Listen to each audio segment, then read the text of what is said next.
Welcome to the Dean Vaughn Music Podcast Show, broadcasting live from Las Vegas, Nevada.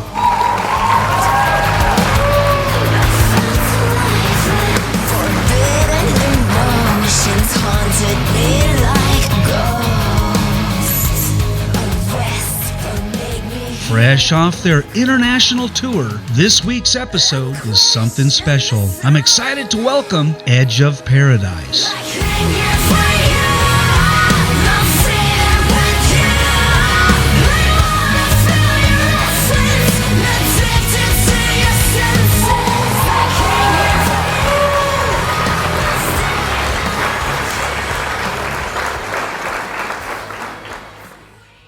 And welcome to the Dean Vaughn Music Podcast Show. We have a Margarita Monet with us, lead singer of Edge of Paradise. How you doing? I'm good. Thank you for having me. Good. And thank you for sharing all your songs with me. You sent me a whole bunch of great material I'm going to play tonight for the audience. One of my favorite songs so far is that Death Note song. I love it. So we're going to get into the whole band. It looks like we're going to have Margarita Monet with us tonight, and I want to welcome her to the show. And we are streaming live on 5 socials tonight. One of them is Facebook, YouTube, Instagram, LinkedIn, and Rumble. And if you want to get on there and chat with us, you can do it on all of them. And you can chat 2 ways. So if you have any questions for Margarita, put them in the chat room. If you're on Facebook, it doesn't matter. I'll be looking at all of the chats at the same time on my Restream program. So welcome again to the program tonight. And let me just give you a big round of applause. How are you?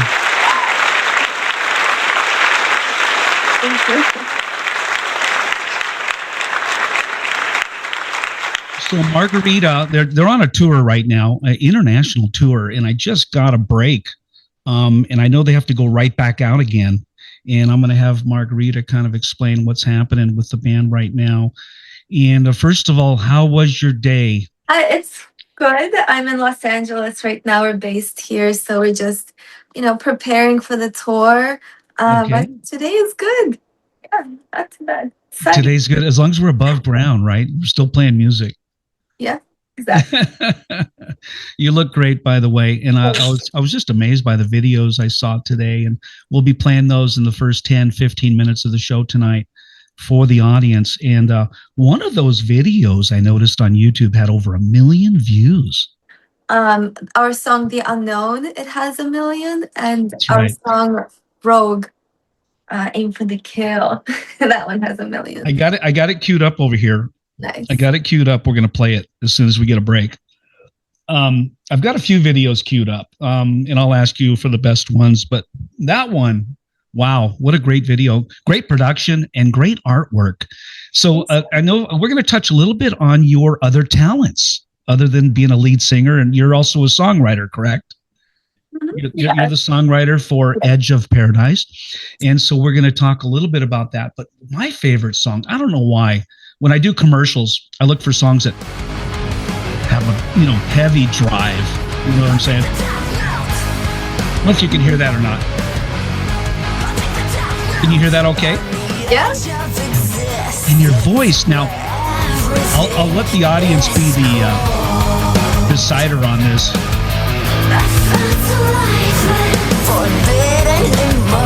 Now, are you a fan of No Doubt? Gwen Stefani. Has anyone ever said you sound a little bit like her? At times? I think I got it one time, a while ago. I think once, yes. I don't want to compare you to her because, frankly, I think you're a better singer, actually, because you cross over that genre line, that from pop to like a hard rock, almost heavy metal, almost like an Evanescence thing, coming into that Amy of Evanescence. So you really cross that bridge from commercial pop into heavy metal or hard rock, whatever you want to call it. I think that's quite a talent, and your range is unbelievable. Oh, thank you. I appreciate it. Absolutely. And I'm sure you already know that, but it's nice to get confirmation once in a while. Well, thank you for the kind words. No, I always appreciate it. Thank you. So I'm not going to play too much music while I'm talking to you, because I had some people say, you know what, Dean, don't play the music too loud. I can't hear your guest talk. So we're going to let you talk a little bit. I have your bio is pulled up here. Hold on, let me take a peek at it. And there's other band members. We have Dave Bates, who's your guitarist. Yeah. Is he still the guitarist?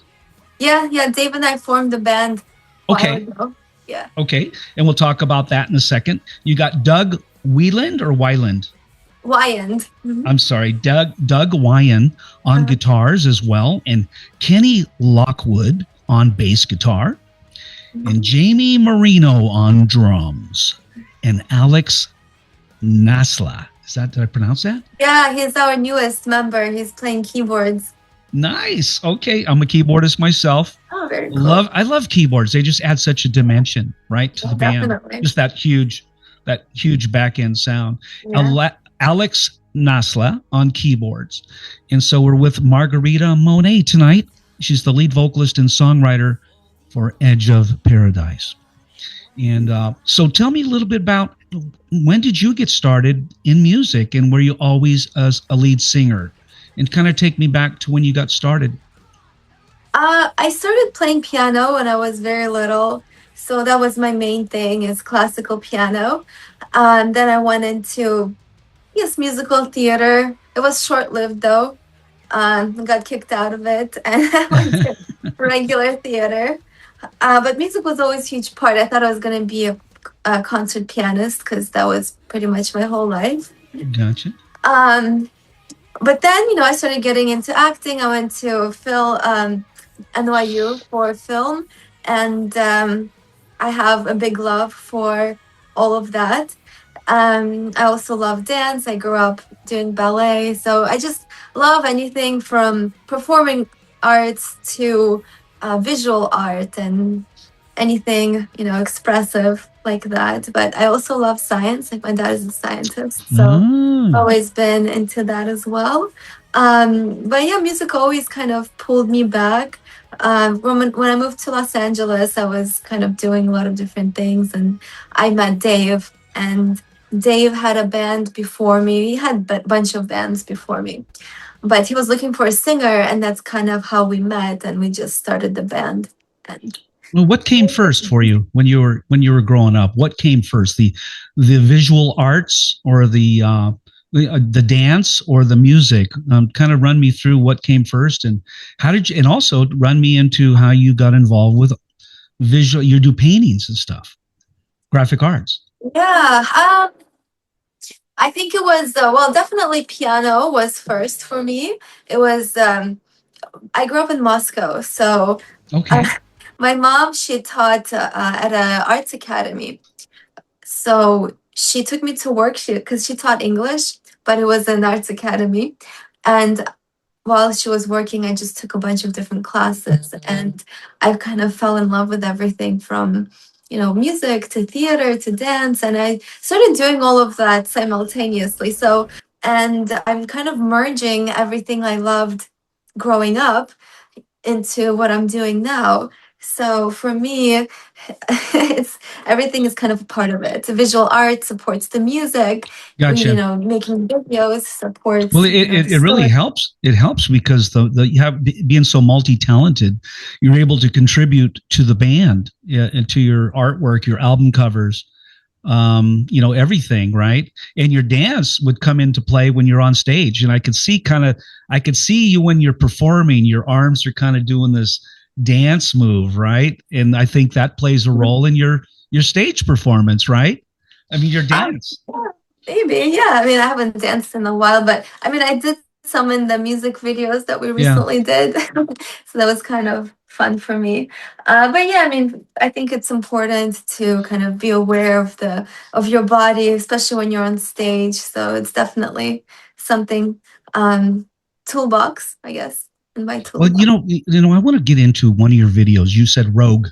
I think it was Rogue, or one of them had over 1 million views. I'm not sure if it was Rogue or the other one.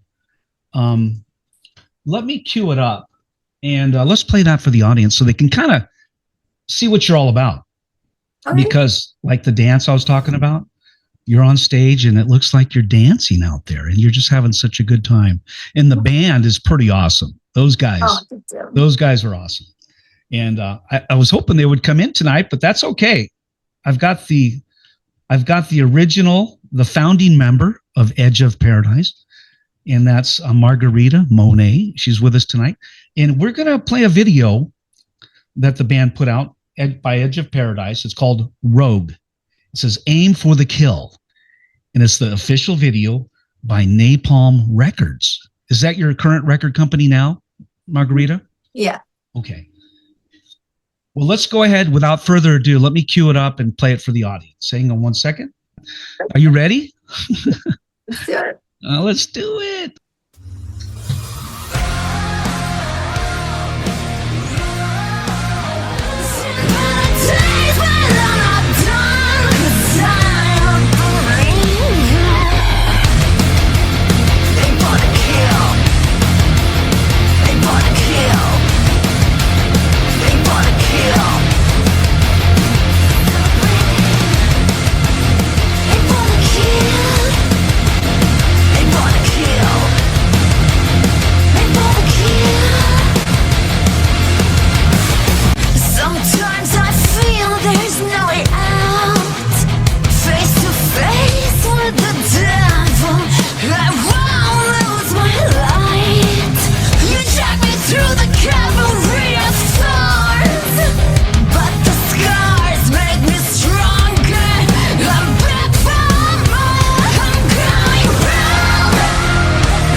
That was pretty awesome. Thank you.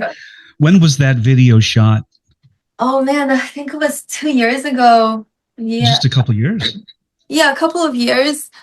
We shot that video. That was actually the first one for the latest album, Prophecy.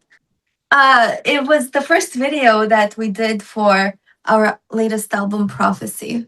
And how many songs are on the Prophecy album? 10. 10 songs. And I noticed you're getting quite a bit of play up on Spotify. You have quite the audience. You have a lot of popularity out there on socials. How do you think it's going for you as far as the music goes and your popularity? Is it increasing very fast? It seems like it is. I mean, well, when you're on the other side of it, it's kind of hard to, because you're always looking to grow and to scale. We have our goals, and we want to get to a bigger stage show and to a bigger headlining show. And so from this side, it's just always pushing forward. Well, I noticed you guys played in LA at the one of the clubs out there. I had a video. I pulled it down. I just put Hollywood because I wasn't sure what club it was. Do you guys play a lot in LA at all? I know you're on an international tour, but do you play clubs in LA quite frequently? Yeah, I mean, we're from here. Lately, we've been, because all the tours, like all the US tours that we've done, most of them go through LA. So Right.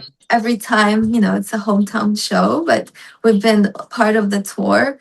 I mean, ourselves, I think last time we did the Whiskey, it was like That's 4 years ago. I love the Whiskey, Yeah. man. I played there. I was in a band a long time ago. Oh, that's cool. I was the lead singer for Danger, and we Oh, played wow. with Poison and all kinds of bands. But That's so I was playing quite a bit in LA at Gazzari's when Gazzari's was alive. I heard of that. Yeah. Yeah, remember Gazzari's? And then I would play. I was the house band there, so I played about 3 nights a week. And Wow. I pretty much lived in LA. I was like, sleep in my car if I had to. Yeah. But it was a lot of fun. It's changed over the years. And now, do you live in LA? Oh yeah, I'm in West Hollywood.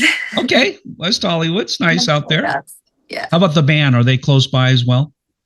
We're all spread out. Dave is in Ventura.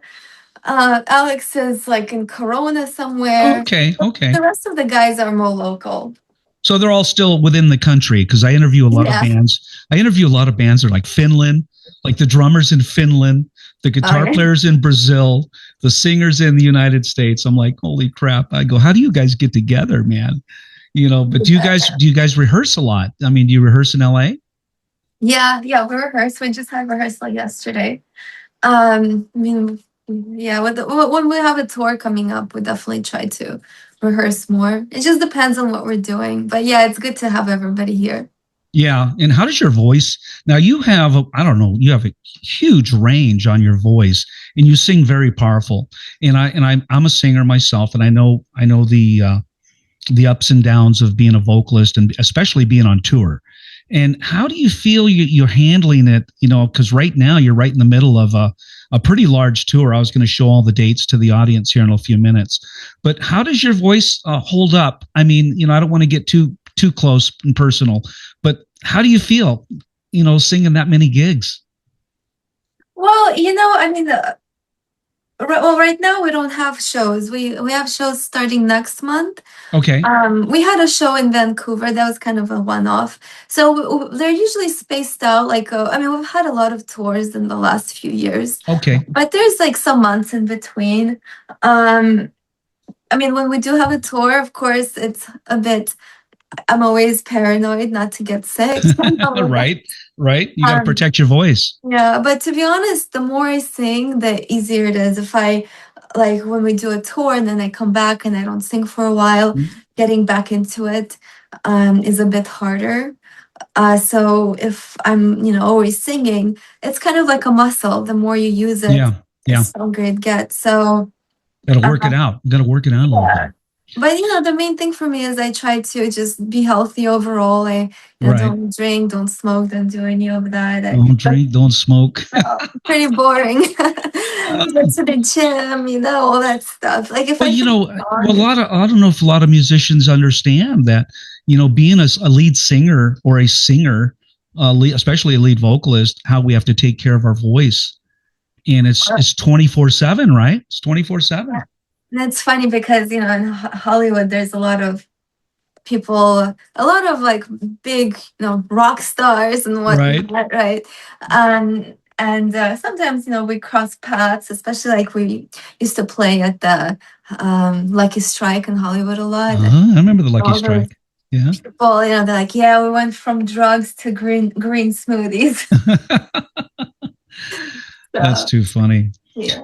So tell me about the origination of Edge of Paradise and how did the band get started? And just kind of walk me through. You don't have to go into too much detail, but I'm just curious. And you said that Dave Bates was your partner?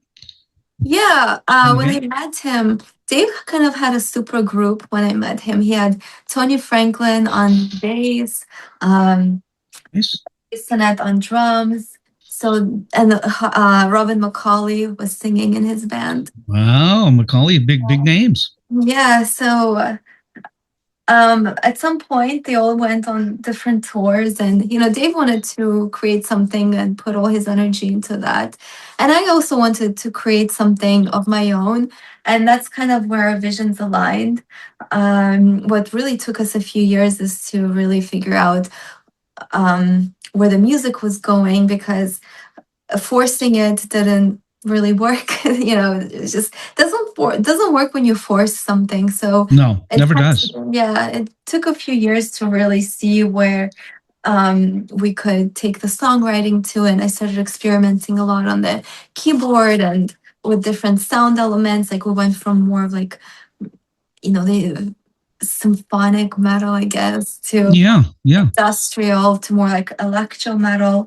So I really like incorporating more of like the modern industrial and electronic elements, just to I love experimenting with sound. So I've never really been stuck in a followed within a genre, Gotcha. because I grew up just listening to, I grew up listening to classical music, but then I Okay. started discovering more. Well, you still look pretty young, so I'm thinking the genre. I mean, I'm not going to ask you your age, but let's go back. You had an album, is Universe in 2019. Now, was that the first legit album you had out? Yeah, I think so. I mean, we had Immortal Waltz that was produced by Michael Wagner, and for me, that was a Wagner. Yeah. really great experience, because I feel like that point, we went to Nashville to a studio and we recorded the album, and Wow. it was just super inspiring. And I think at that point, when I made up my mind, is that that's what I want to do. But Universe was the album that really put us on a path to Okay. where our sound grew, and it kind of kickstarted this concept that we have, because every album is kind of a continuation of the previous one. There's a storyline that goes behind. Oh, kind of like Queen's Reich or something. There's a story. Yeah, I have Behind a graphic novel. Yeah, Universe was kind of one of those albums. And then when 2020 happened, because when we released Universe, we got our first big tour in Europe. And then we came back and things started picking up for us. We were going to go on all these big tours, but then 2020 happened and everything got shut down. So it's interesting to see like which way it would have gone. So right. Instead of going on the tours. Well, you came out and came up with another album that says The Unknown in 2021. Yeah, so was that straight out of COVID? You guys were in the studio or something?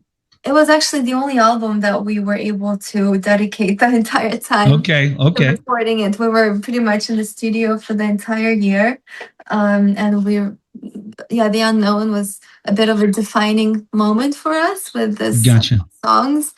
But yeah, and then I mean, we did have to kind of build back up after that, because people we were working with on the touring side of things, they left the music industry completely.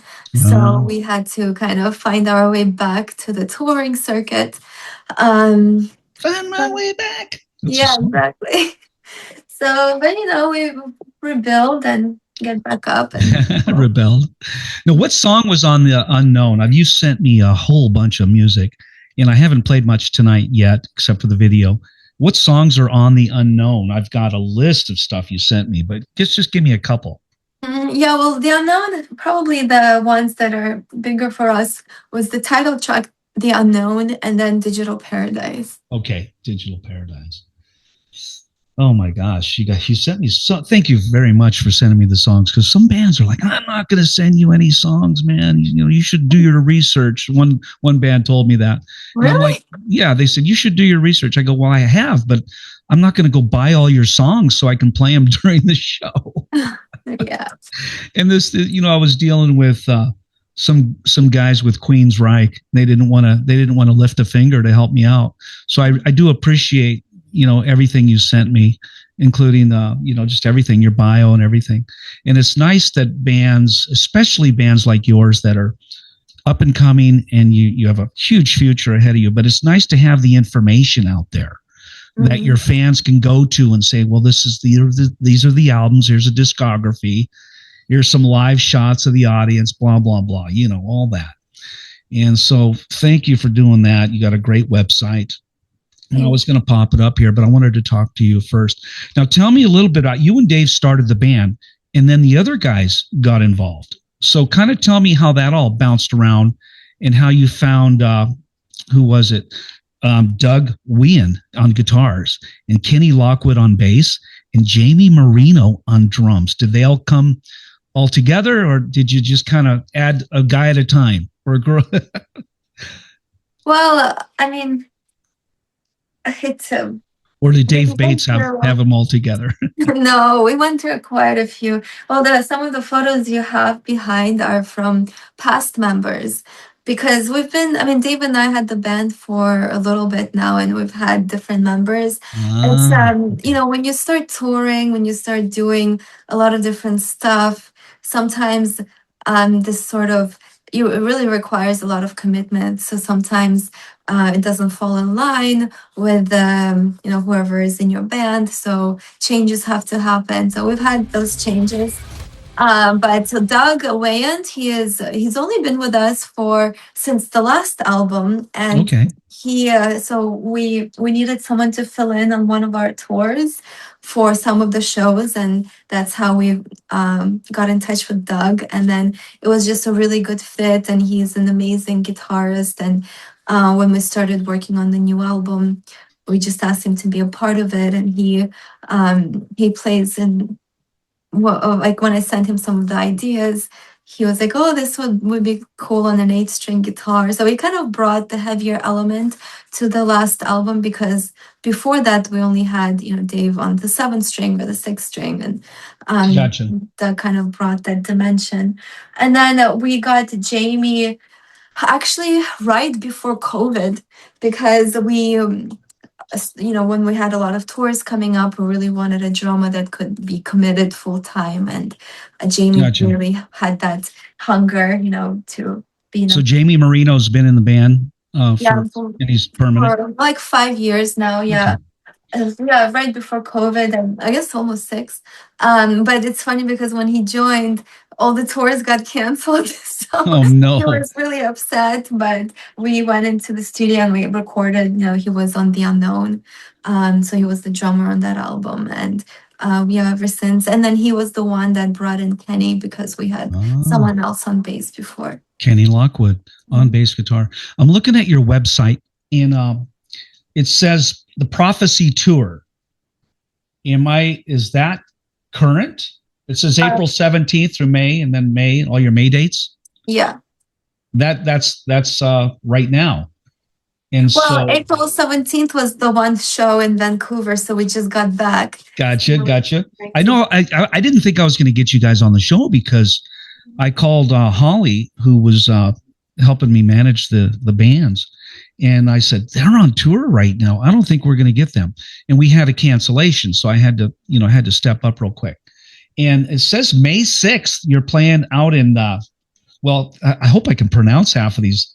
May 6th, May 7th, May 8th, May 10th, 11th, 12th, 13th, 14, 16, 18, 19, 20, 22, 24, and 25. That's just in May. Is that right? You guys are playing that many gigs? Yeah, and then in July we have a US tour. Oh my God. May, June, July. So you get June off and then you're going to come back hard again in July. Mm-hmm. That's pretty cool. You know, I love it when bands get out there and play. Now, I know it's expensive. It's not easy to do a tour. Do you have any backing, or, I mean, just give me a little rundown on what goes into planning a tour like that. Yeah, you know, our backing is our fans. Your so fans. We've always, yeah. I mean, these days it's really up to you. Yes. So especially on the touring front. So we've, you know, our fans always come through, so they really support us. But it's not easy. It's expensive, and also you really need PR budget to promote the shows. And you know, like we're kind of like at that most difficult point where you're not just, you know, a band starting up, but you're not like a big band that, you know, or you just release something and everybody knows about it. Oh, absolutely. So, absolutely. It's kind of like, how do we get over that hump? So we just got to, you know, push through and keep going, because we've also been opener on tours, and now we're kind of transitioning into the headlining slots. There you go. You got to start somewhere. Yeah, so it's not easy, but you know, we're doing it. So let me share this screen with the audience real quick. Everyone, you can go to edgeofparadiceband.com. I believe that's the website name. And I'm on the tour page. And if you can see all the dates they got coming up. And it says, click here for VIP meet and greet upgrades. Mm-hmm. And you can get your tickets on the website. So if you are in any of these countries, I got Germany, May 6th, Germany, May 7th, Germany again, Braunschweig, Germany, Wacken, Germany, oh, you're playing all over Germany, and Switzerland. You're going to be in Switzerland, France, United Kingdom, and then United Kingdom, Belgium. Yeah, and then Germany, yes. Gosh. That's pretty awesome. So everyone, if you want to go see them and you're in any of those countries, this show is aired all over the world. I'm in 104 countries. And so if somebody in Germany is watching tonight or is watching from afar, you can actually go to the website and get your tickets to go see Edge of Paradise. And again, www.edgeofparadiceband.com if you want to go see them play. So let's get Margarita back on the screen. There she is. And so God, what a, you know, you look amazing on stage. And I don't know if it's you're a beautiful girl, and you got great moves and great vocals. You got a great voice. And I think that's a lethal combination for success. You know, those three things. And I'm thinking the band is going to agree with me on this. That and now, did they? I can't imagine them having another singer at all. Now, do any of the guys sing with you on stage? I always ask drummers and guitar players, "Do you guys sing?" And so they'll either say no or yes. Do they sing with you on stage? No, they're too busy.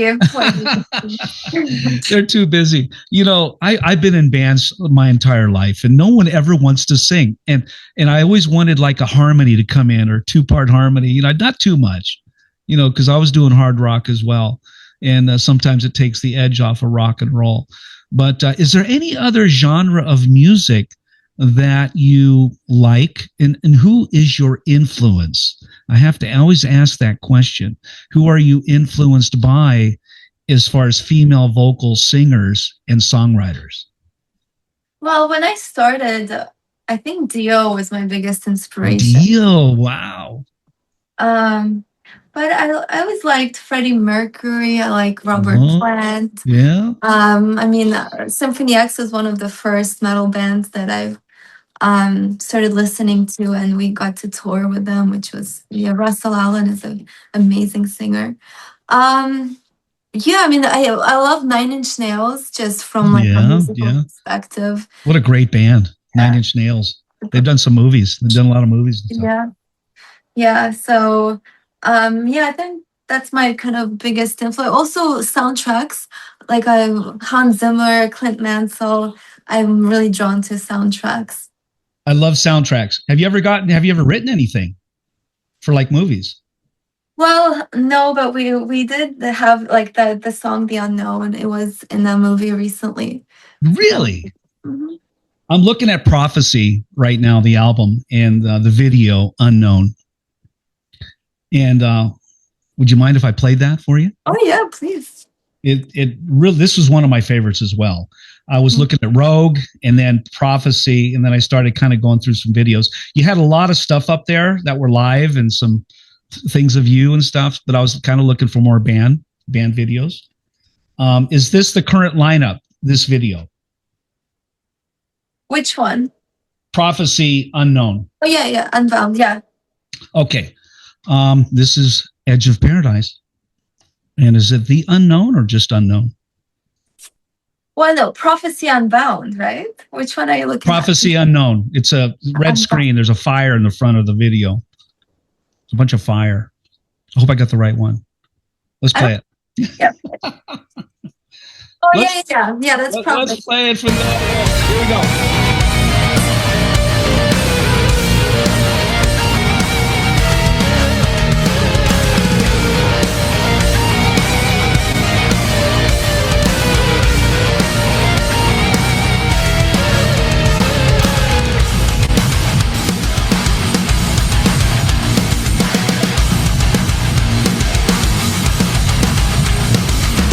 Intertwined our lives in this cosmic dance of patterns we don't understand.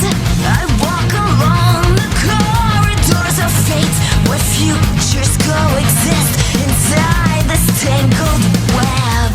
Maze of madness, triumphs and bliss, where darkest thoughts found ways to exist. Pull me out of here, my mind can't take this place. Every possibility I see your face. The light shines now, it doesn't fade away. I see my presence, there it dies. I choose to face the truth inside myself. Shut up the ghost of what could have been. I'd resurrect my will to merge my heart and mind.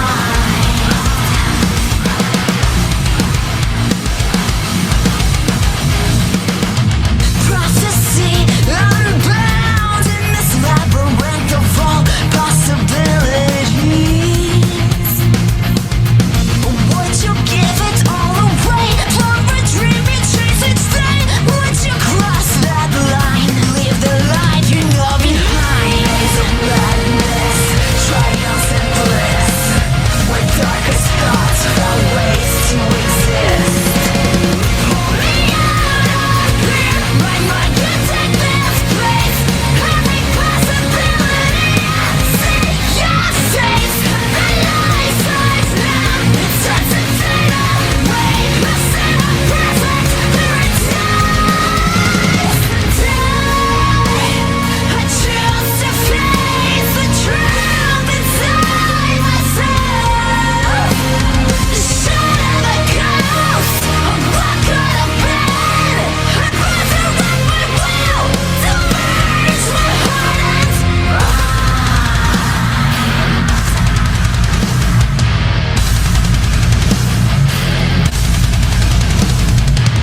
It's time to face the virtual void.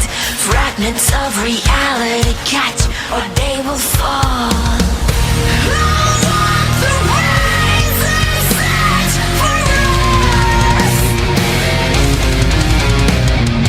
Even if we're strangers here, you have my trust. I saw my strength in the mirror of my mind. It's my desire.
was pretty awesome. That was pretty awesome. Thank you.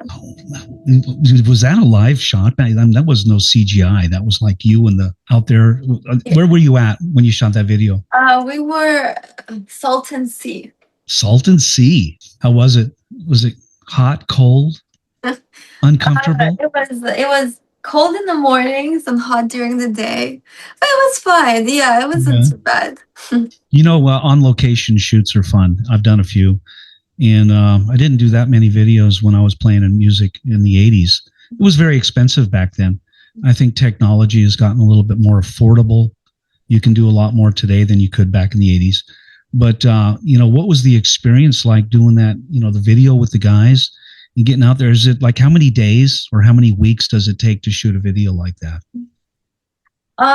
Well, shooting it was 2 days. Yeah, it was 2 days. Only 2 days? Yeah, I usually try to do videos in one day just because it is, you know, it can get expensive, but I edit them myself, and I used to get like a whole crew of people, but you know, that's a lot of expensive. Now, do you do the video shoot yourself, and how many cameras are you using? So I work the last few videos. I work with Julian, who is he's also a film director, but a music video director, but he's also a great cameraman. So he has a great camera, setup, lights, and then I kind of tell him what I want, and then he's a film. You know, I filmed it. I make a lot of props, so the settings, all of that stuff, and then I edit the footage together. But is he in LA? This guy? Yeah. Well, let's give him a little plug so people can hire him, right? What's his name of his company?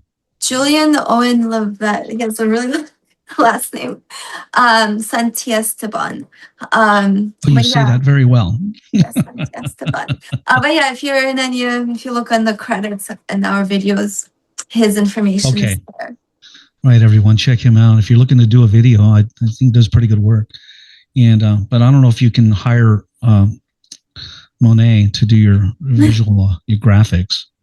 Margarita Monet. I love that name. Now, I got to ask, is that your real name? That's my real first name. My last name is Martyr. Oh my God. I'm glad I don't have to say that tonight. Yeah. I like Monet. So what's the future hold for Edge of Paradise? Are you guys doing any gigs? Well, you said you have a U.S. tour coming up after this international tour. Can you give me like a little peek preview of what to expect and where you might be, where everyone knows to go see you here in the United States?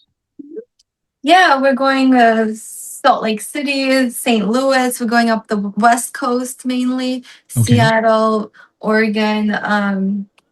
So it's a shorter tour. So we're probably gonna go do East Coast run in September. But yeah, check it out on our website. We have Starkill, who's also on the bill, and it's gonna be a great time. So get your tickets. You say Starkill? Are you gonna be opening or headlining? Opening. Okay, that's cool. Are you got any headliner shows coming up as well? No, those are our headlining shows. Opening, yeah. You're a headliner. You guys are a headliner, man. I was watching your videos. You have another video that I was watching. Let me know if I pronounce it right. Requiem for a Dream. Oh, that one. It's Requiem for a Dream. So, do you remember the movie that came out like 20 years ago?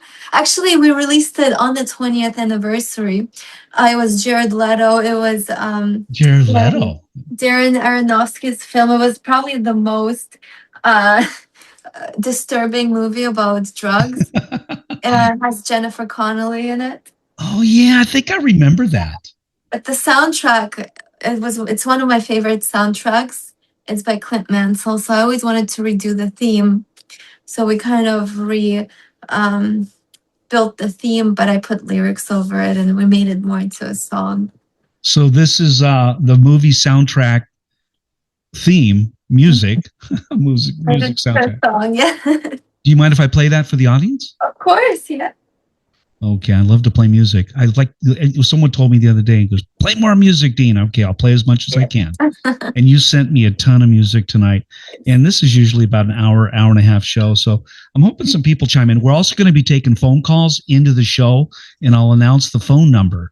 And the first caller in, and hopefully it's a fan of yours from anywhere around the world, they win the Dean Vaughn Music Podcast mug. Yeah. And I have a picture of you guys on the front of it, just like the flyer. And cool. so it's a collectible mug that I give away every show. Oh, that's super cool. It is cool. And it's something they can just say, yeah, I saw this show. Instead of, doing T-shirts, it's easier to do mugs. But let me go ahead and share this video. Can you, I'm going to have you announce it. Hold on. Give me 1 second. I'm going to have you announce this song. I just want to make sure everything is in place. And I'll let you announce it, and I'm going to go ahead and play it. Go ahead. The song is Requiem for a Dream and the Angels of Static. Nice. You say it much better than I do. Here we go.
I saw a little bit of that, the dance moves in there, a little ballet.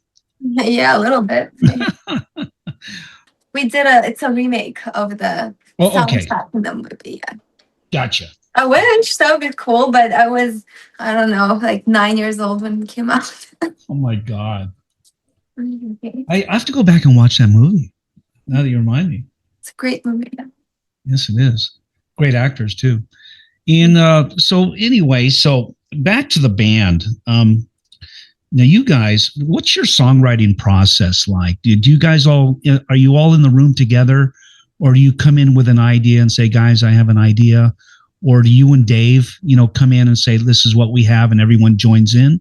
How does that process go about, the songwriting? It depends on the song. Lately, it's my keyboard back there. I like to sit around and Okay. I kind of structure the song, put the ideas together, the vocal melodies, all of that, with some samples, some drum samples and sounds and whatever.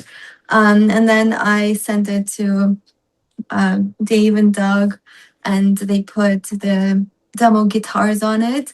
And Okay. then we do it backwards. Then I go to this real studio and do final vocals.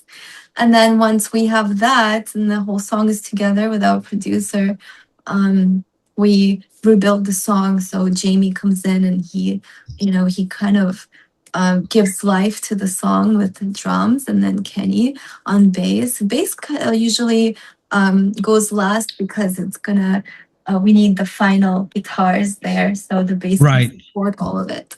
Right, yeah. But it's important to get that drum track in there so you get your time signature, right? Yeah, drums are definitely important. When we rebuild the song, so once the vocals are there, we usually go drums, guitars, a bass, and then I redo all the keyboards just because things change. Yeah. So well, you pretty much come up with the concept all by yourself on the keyboards, and you sing to it, and you play piano. So, and I play piano. I'll tell you, piano really adds. You can do so much. It's everything. I used to teach piano, but way a long time ago, and I told the parents of young musicians, I'd say it's best if they learn two instruments, one percussion, drums, so they can learn timing, and the other one, I said piano, and then everything in between, like guitars and bass and wind instruments or whatever it is you want to play. I always thought that those were the two most important, because the piano was your layout of the entire song, bass, rhythm, melody, right? And then of course, singing's icing on the cake, and then you got the drums that set the timing, and so those are really important, elements of writing a song. And so it sounds to me like you come in and say, hey, this is a song I have. Guys, lay down your parts and let's do it. I mean, does the process take, a few days, maybe a week? How long does it take to come up with a hit song? No, it takes a while. I mean, when we had deadline the last few albums, so we really had to kind of rush, which is not fun, but it also, when you have a deadline, it also kind of pushes you to really just kind of get to the finish line. But what takes a long time is because we have so many layers, and making sure that all the layers complement each other, everything is in the right spot, then putting all the tracks together, editing stuff, and then we send it off to Jacob Hansen, who is in Denmark, and he mixes the song. It's a long process, actually. Oh yeah, no, it's nice to have a guy or a girl or somebody to handle the engineering, the mastering, and finish the product, because you can put in the songwriting, but it's nice to have somebody to help you finish it, especially somebody who's well known. Tell me a little bit about, now you went on from The Unknown, 21, and you went recorded another album called Hologram in 2023.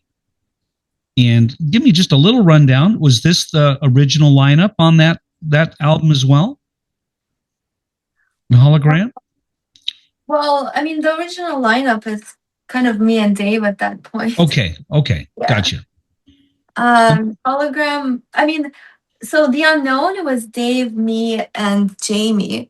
Okay. And Dave, actually, we had Ricky, who did a lot of tracks on bass. Finazzo. He plays in Butcher Babies and a lot of different bands. Then Hologram, Kenny, he did bass with us on that one. Jamie, Okay. of course, Dave and I.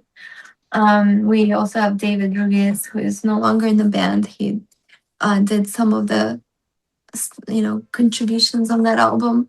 And then Prophecy is all the lineup that you see now. Okay, gotcha. So this is now Prophecy in 2025. Yeah. And you've performed across more than 30 countries, it says, touring with powerhouses like, now hopefully I pronounced this right, Lacuna Coil. Oh, Lacuna Coil. Lacuna Coil. Delane Symphony X. Dragon Force. Amaranth. Mm-hmm. Help me with that one. And more, their latest studio album, Prophecy, from Napalm Records in 2025. And you're getting rave reviews, it says, worldwide, hailed as the band's most ambitious and explosive work to date. Co-produced by Mike Plotnikoff, Nita Strauss. Really? No. He worked with Nita Strauss. He worked with Nita Strauss. Okay, I got you. And Daughtry. I remember Daughtry. I love Daughtry, man. So Mike Plotnikoff worked with Nita Strauss. Apocalyptica. All right. Daughtry. 3 Days Grace.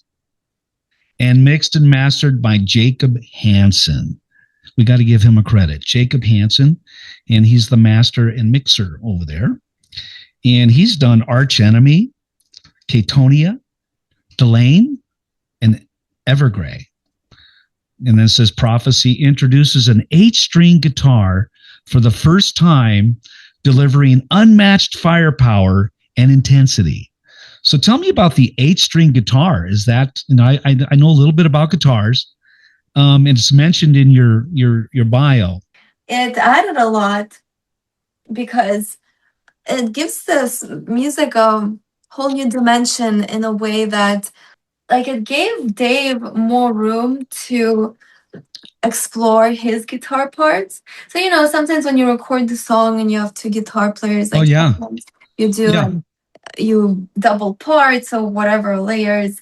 So, but it has to be kind of within the same frequency range, right? Yeah. So if you have an 8-string and you have then like a 7-string or a 6-string, it opens you up to more possibility. So it's a wider range. That you could probably jump up past the 24th and 28th fret and do a lot of high notes that you normally wouldn't be able to do on a guitar. Yeah, and then the bass can go even lower. So the 8-string for more of the low sound.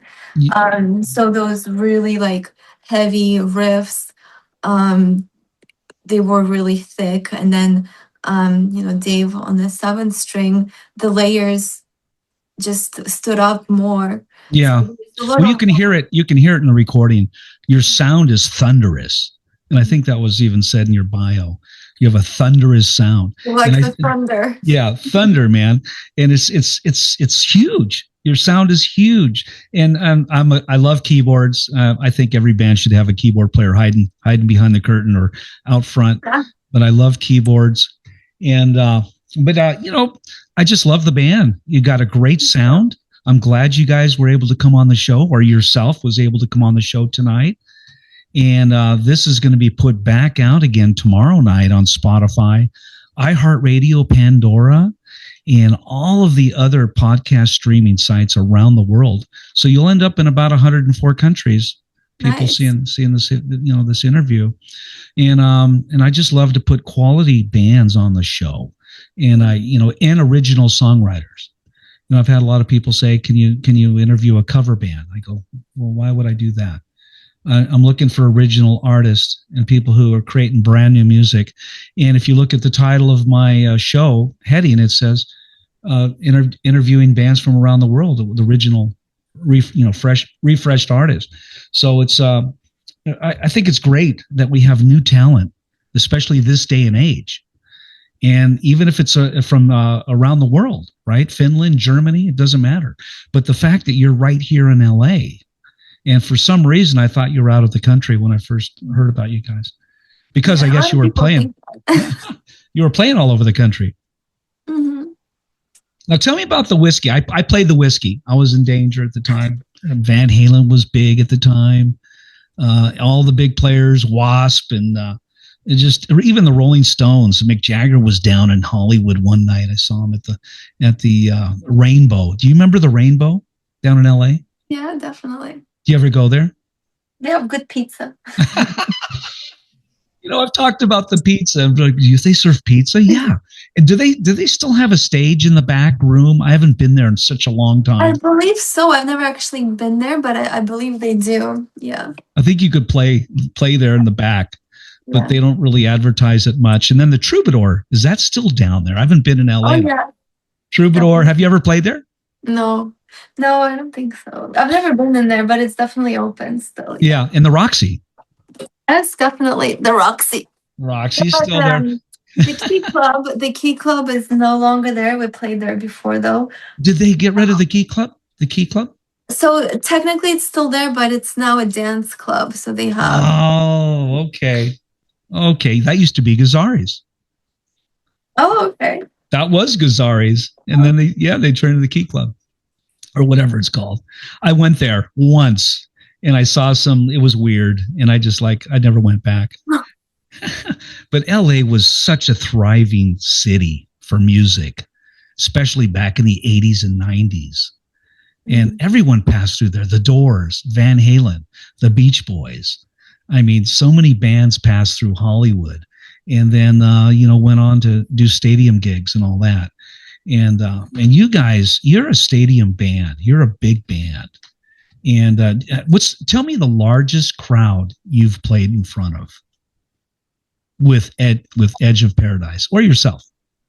Yeah. Well, I guess a few thousand. The festival we're going to play now in Germany is pretty big. I believe it's like 4,500. That's a lot of people, man. You know, anything over 500 people is a lot. Yeah. And what's it like playing on stage in front of that many people? Just give me like what you feel when you're on stage and you're looking out at the audience. You're going, does it bother you? Do you play better in front of more people? Do you get nervous? Just kind of give me a little insight. When you have a lot of people, I feel like you really feel their energy and it fuels you. But, because we've played for thousands of people, and then we also, like, when we were starting out especially, we would play to 5 people on a Monday night. So you have to give it your all. Like, that makes you more nervous when you're in front of 5 people. Yeah. Instead of 5,000. We still have some fans that were like, they're still, supporting us. And like, I remember I was one of the 5 people. And your road crew? Yeah. Oh, that's funny. I can relate to that. Because I've been in a band for 45 years and I've played some empty clubs. Trust me, I've played them. And I just turn around to the band. I go, guys, let's just have a rehearsal. Let's just practice like we're playing in front of 10,000 people. Mm-hmm. And we put on the show anyway, right? Yeah. Yeah, you have to, because there are people that are there. Yeah, they came to see you play. Now, I want to introduce, I take call-ins to the show, and I didn't announce it earlier. I should have announced it, but I didn't. So there's a QR code. You can scan it if you're out of the country and you want to use a local phone number. There's a QR code right on to my side there. Scan that code, and you'll get all the phone numbers. But right now, I don't even remember the phone number. Let me get out of the way. Oh, there it is. It's the phone number is 669-444-9171. Area code 669-444-9171. And that's the USA number. If you don't scan the QR code, that number you can call now. And the password to get in is 702-927-2226. 702-927-2226. Write that down, and I also put it in the chat. I hope I put the right number in there. Yeah, I did. 444-9171. So if you want to look at the chat, you can call that phone number, and you win the Dean Vaughn Music Podcast mug featuring Edge of Paradise. So give a call in. So while we're waiting for the millions of people to call in right now, so is there anything that you want to share that's coming up, or something you want to highlight, or another video you would like to play? Because I got a bunch of them still on my list. Go ahead and take the mic. Well, I want to highlight the shows coming up, so we hope to see you guys there. And then, yeah, we can play another video. The latest one is called Martyr Monster. It's actually with Alex, who is our newest member on the keyboards. So it's kind of like a double video. There's a music video, and then it goes into an instrumental version of the song where we really amped it up with the keyboards. So it's pretty fun. Let me find that real quick because I didn't pull it down.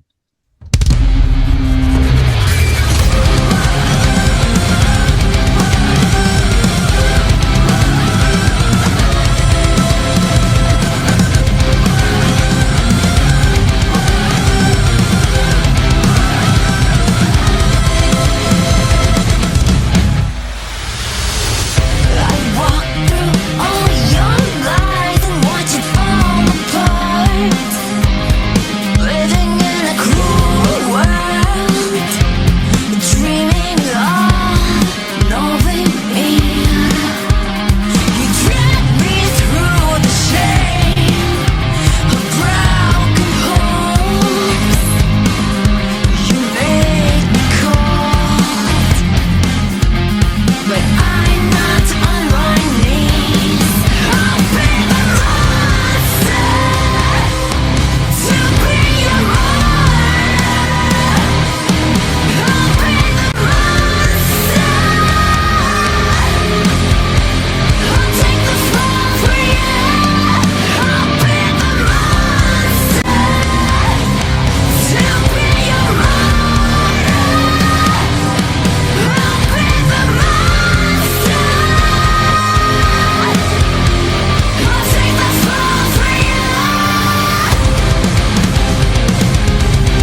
That's heavy. That song is heavy. It was a little longer than I thought it would be, but it was heavy. Was that like an extended version of the end? Yeah. I love the It's an message. instrumental version. I love the message. It's your choice, and the song is called Martyr by Edge of Paradise. It's a great song. We're going to head towards wrapping up.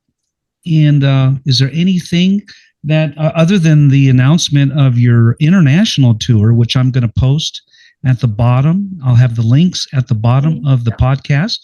So if they watch this podcast show, they're going to be able to click on the links and see your website, your tour, and buy your albums.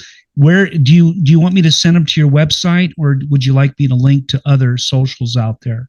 Where's your music? So yeah, Spotify, but we have edgeofparadiseband.com. Then our web store is edgeofparadisestore.com. And since I'm here, I'm going to show you a little bit of the art that I do. I wanted to talk about your art. I'm sorry. No, Thank you for reminding me. Show it to me. I'm going to show it. The reason is because, you were in a band and everything. I recently painted a guitar. It's the fellow band people. They might appreciate it. Let me go full screen. Whoa. Did you paint that? Yeah. That's incredible. Yeah. And is that one of the guitars that's played on stage?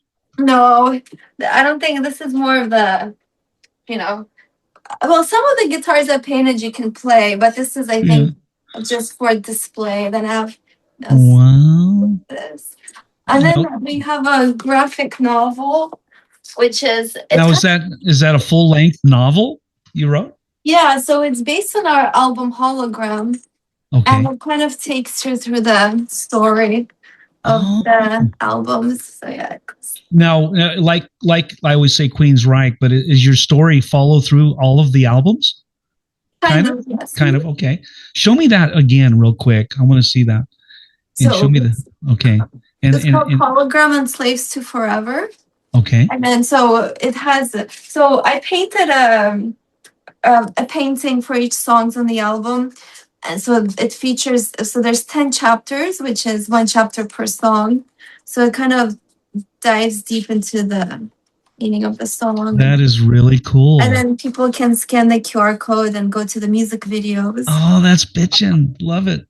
Yeah. That is so inventive. And not every band does that. I know a few bands have, put books out and all kinds of lyric, books and all that. But a novel and then a storyline behind the music is pretty incredible. And everyone, you can go get that. Go to the website. That's edgeofparadiseband.com. And I'm sure you can get it on there as well. And I'm with Margarita Monet, the lead singer and songwriter behind Edge of Paradise. So I want to thank everyone for watching the show tonight. And I want to thank Margarita for coming on the show tonight. I really appreciate it. Yeah. Thank you for what you do. Oh, you're absolutely welcome. And you make me look good, bands like you and artists like yourself. And then you go beyond the music with your artistry and your creativity. And you're a dancer and you do all kinds of things. And I really wish you the best. Thank you. In your career and success in everything you do. And you have an open door to the show anytime. If you want to get the guys and come back on and talk to me, you can do it anytime you want. Thank you. It means a lot. And so I'm gonna leave the show with a song by you. And it's my exit video that I put together. And I want to thank everyone out there for watching the show. Let me get back to a gallery screen here. I want to thank everyone. Let me just do this real quick. Hold on. I like to show. I'm stuck on that one background. Hang on. Here we are. I want to thank everyone for watching the show and listening. There's some people that didn't watch it. They just got to hear it. And there's some people that'll listen to it later. And as they're on their drive to work, they listen to the Dean Vaughn Music Podcast show when they're driving, and people tell me, what, Dean, I haven't seen your show, but I listen to it all the time. So, that's why I make sure the audio portion of the podcast show comes out good. And I'm going to repost this back out on Spotify tomorrow night. And Margarita, I want to thank you very much for doing the show tonight. Thank you. Thank you for having me. Oh my God. Yeah. And I'm going to play a little video on the way out. And thank you, everyone. And stay tuned. And don't forget to subscribe and hit that like button. And before you leave the show tonight, and here we go. And good night. And thank you.